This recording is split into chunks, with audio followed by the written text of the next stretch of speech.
नमस्कार.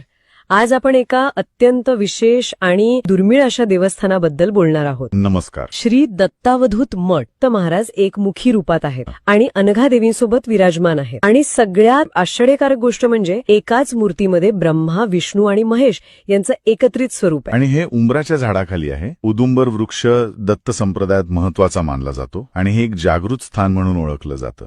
एकाच मूर्तीत त्रिदेव हे खरंच खूपच वेगळं आहे.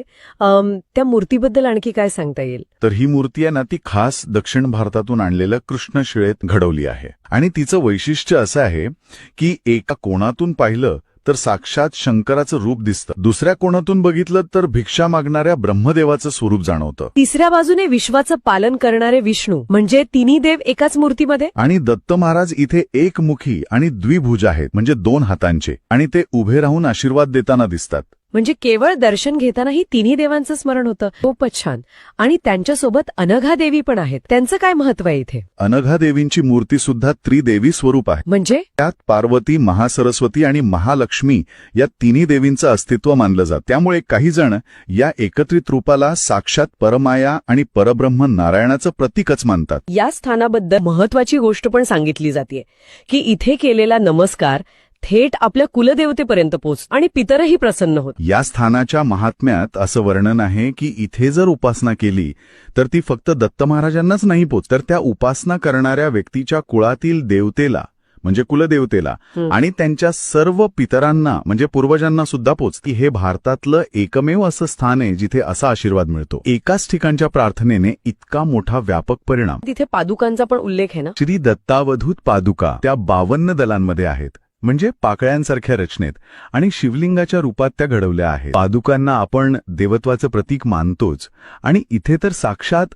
दत्तात्रयांचा वास असल्याचा विश्वास आहे. त्यामुळे या पादुकांच्या दर्शनाने भक्तांच्या अडचणी दूर होतात आणि इच्छा पूर्ण होतात. अजून एक थोडी गूढ वाटणारी गोष्ट, जिवंत समाधी. इथे सद्गुरू श्री रामचंद्र महाराजांनी वसंत पंचमीच्या दिवशी 1.5 पुरुष खोल पाण्यात बसून जिवंत समाधी घेतली. जिवंत समाधी ही म्हणजे देह त्यागण्याची एक योगिक प्रक्रिया असते. त्यांची भूगर्भ समाधी म्हणजे जमिनीखाली असलेली समाधी इथे आहे आणि त्यामुळे सुद्धा हे स्थान अधिक जागृत मानलं जातं. हे स्थान राजापूर स्टेशन पासून अगदी जवळ आहे, म्हणजे 2 किलोमीटरवर, आणि मुंबई गोवा हायवे पासून साधारण 15 किलोमीटर अंतरावर आहे. म्हणजे कोकणात जाणाऱ्यांसाठी अगदी सहज पोहोचण्यासारखं आहे हे ठिकाण. आणि तिथे स्वामी निक्रे म्हणून आहेत, त्यांच्याशी संपर्क साधून अधिक माहिती किंवा दर्शनासाठी विचारणा करता येऊ शकते. तर हे निक्रे येथील श्री दत्तावधूत मठ खरंच अनेक वैशिष्ट्यांनी परिपूर्ण आहे म्हणायला हवं. एकमुखी दत्त, त्यात त्रिदेव, मग अनघा देवींमध्ये त्रिदेवी, कुलदेवता आणि पितरांपर्यंत पोहोचणारा नमस्कार,